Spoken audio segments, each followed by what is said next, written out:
Baiklah, kita sekarang akan mempelajari tentang konverter, di mana yang disebut sebagai rangkaian konverter itu adalah rangkaian yang berfungsi untuk mengubah dari suatu besaran elektrik ke besaran elektrik lainnya. Sebagai contoh, dari besaran elektrik arus ke besaran elektrik tegangan, kemudian juga dari tegangan ke arus, atau juga dari sesama besaran elektrik tetapi dia berbeda tipe, dari AC menjadi DC atau dari DC menjadi AC, atau mungkin dari digital menjadi analog, dari analog menjadi digital.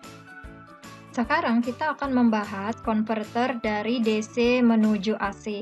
Artinya kita mengkonversi dari sumber tegangan dan arus yang searah menjadi sumber tegangan dan arus bolak-balik.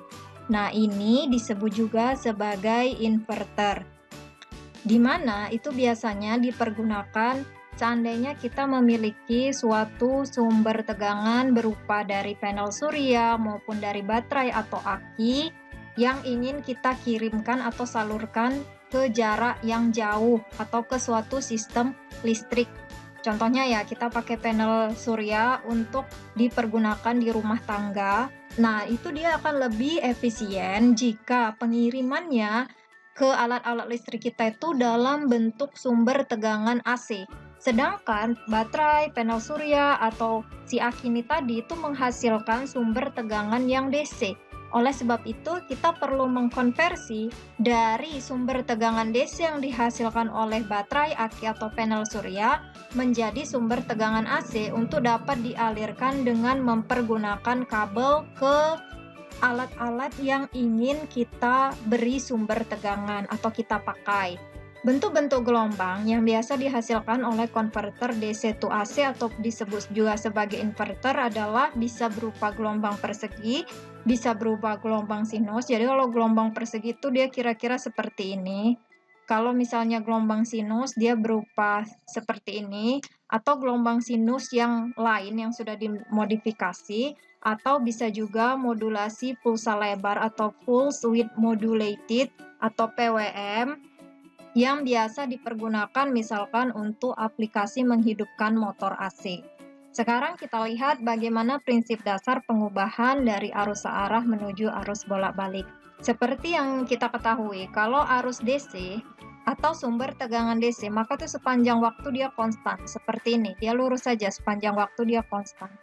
Sedangkan kalau untuk AC, itu tadi dia mengalami perubahan sepanjang waktu. Contohnya kalau dia sinus, maka dia seperti ini. Ada yang di bagian positif, ada yang di bagian negatif, sepanjang waktu.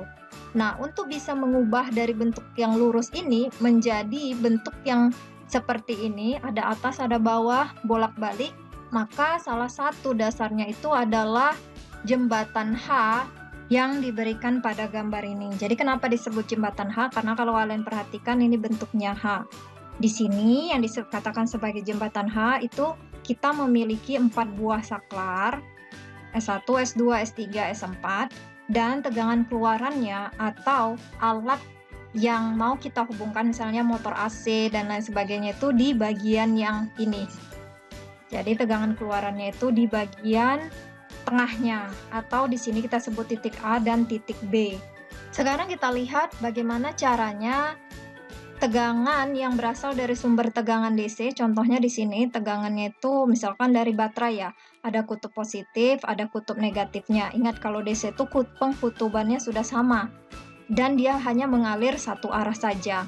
Kalau misalnya seperti ini, dia hanya mengalir pada arah yang ke atas ini saja, tidak pernah mengalir dari arah yang berlawanan.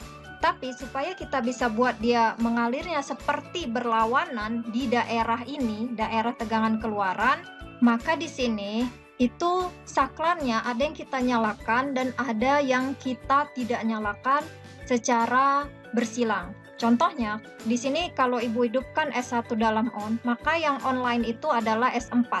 S2 dan S3 itu dalam keadaan yang off. Sehingga kalau misalkan ada arus yang mengalir di sini dari kutub positif, berjalan, ketika sampai di titik cabang ini, maka dia hanya akan mengalir ke S1 karena S1-nya sekarang sudah on. Sedangkan di sini tidak akan ada arus yang mengalir karena S2-nya itu off. Sehingga di sini nanti kita mengalir lagi dia ke titik percabangan ini, dia akan langsung mengalir ke bagian titik AB karena S3-nya off. Jadi tidak ada yang mengalir ke sini.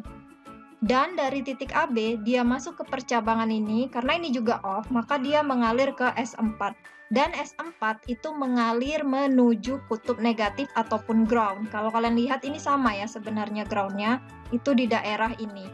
Jadi dia membentuk satu rangkaian penuh, sehingga menghasilkan bentuk seperti ini, yang positif pada satu arah. Kalau kalian perhatikan, sekarang arah arusnya dari A ke B itu dari kiri ke kanan seperti ini.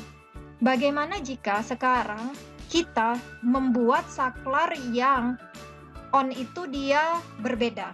Jadi misalkan sekarang yang on itu adalah S2 dan bersilangan yang on itu adalah S3, sehingga yang S1 itu berarti kita anggap dia off.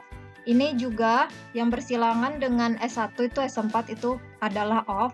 Gantian seperti itu. Meskipun arus yang mengalir tetap sama dari arah yang sama seperti ini, tapi ketika masuk ke titik cabang ini, dia tidak akan mengalir ke S1 karena di sini sudah off. Berarti dia akan terus mengalir menuju titik cabang ini sehingga menuju S2. S2 dia bisa mengalir karena S2-nya dalam keadaan off. Ketika tiba di titik cabang ini, dia tidak akan mengalir ke S4 karena S4 itu off. Dia akan mengalir ke titik B menuju titik A. Sekarang kalian perhatikan, kalau yang awal garis merah itu dia dari kiri ke kanan, ini yang pertama. Sedangkan yang kedua kita dapatkan itu dari kanan ke kiri, ini yang kedua. Yang akhirnya nanti dia akan mengalir ke S3 dan membentuk satu rangkaian penuh ke arah ground. Berarti untuk tahapan yang kedua, dengan bertukarnya saklar yang on itu tadi, maka kita mendapatkan arah yang berlawanan atau di sini arah negatif. Kalau dari A ke B itu positif, maka dari B ke A itu negatif. Sehingga kita mendapatkan sudah arus yang bolak-balik. Artinya dia arahnya itu dari bolak-balik. Dia tidak satu arah seperti ini, tapi arahnya itu ada positif, ada negatif. Kalau ini ke kanan berarti ini yang ke kiri, seperti itu. Dan ini terjadi terus-menerus untuk membentuk gelombang ini dan berikutnya, gelombang-gelombang berikutnya, berarti ini on-off-nya itu harus seperti berkedap-kedip atau dia gerakan on-off-nya itu sangat cepat. Oleh sebab itu, kalau kita misalkan di rumah kita itu butuh frekuensi itu 60 Hz. Artinya gerakan yang harus kita lakukan dalam satu sekon itu membutuhkan 60 kali on off. Kalian bayangkan dalam jangka waktu satu sekon untuk membentuk on off 60 kali itu tidak mungkin kita mempergunakan saklar yang manual. Oleh sebab itu, karena gerakannya ini sangat cepat, maka kita mempergunakan saklarnya itu berupa transistor. Jadi transistor ini kalau kalian masih ingat, dia bisa berfungsi sebagai switching atau pemutus atau pengalir arus. Jadi dia seperti saklar. Nah, kalau dalam kenyataan yang sehari-hari, itu biasa seperti ini. Jadi saklar di jembatan H tadi, itu kita pergunakan transistor agar kecepatannya untuk berkedap-kedip atau on-off di antara saklar yang berlawanan itu bisa sangat cepat tanpa adanya terputus. Tapi cara kerjanya tetap sama seperti yang Ibu jelaskan tadi.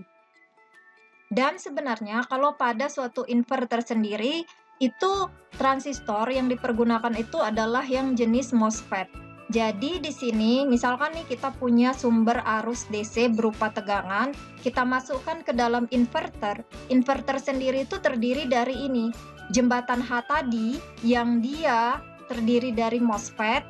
Kemudian di dalam MOSFET tersebut juga sudah termasuk osilator.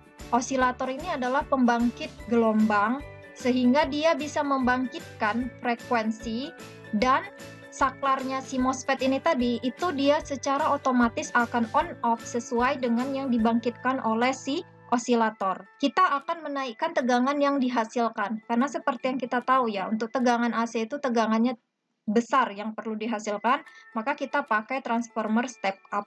Dan akhirnya itu dia akan menghasilkan sumber tegangan AC. Jadi kira-kira seperti ini, osilator atau pembangkit frekuensi, pembangkit gelombang lah yang menimbulkan adanya sinyal on-off yang kemudian itu akan menghidupkan si switching ataupun si MOSFET-nya tadi untuk on-off. Nah, ini bisa berupa jembatan H tadi atau H bridge seperti yang kita jelaskan di awal tadi, dan sebelum dia dihasilkan di output, maka dia dinaikkan dulu tegangannya karena tegangannya itu hanya 12 volt. Misalkan dari baterai yang 12 volt, sedangkan kita mau 220 volt, tapi tetap berupa sinyal yang bolak-balik sehingga punya frekuensi, maka di sini dia dipergunakan adanya trafo. Dan yang tadinya lurus saja tidak ada frekuensinya, sekarang memiliki frekuensi yang sesuai dengan osilatornya. Kira-kira seperti inilah cara kerja dari inverter.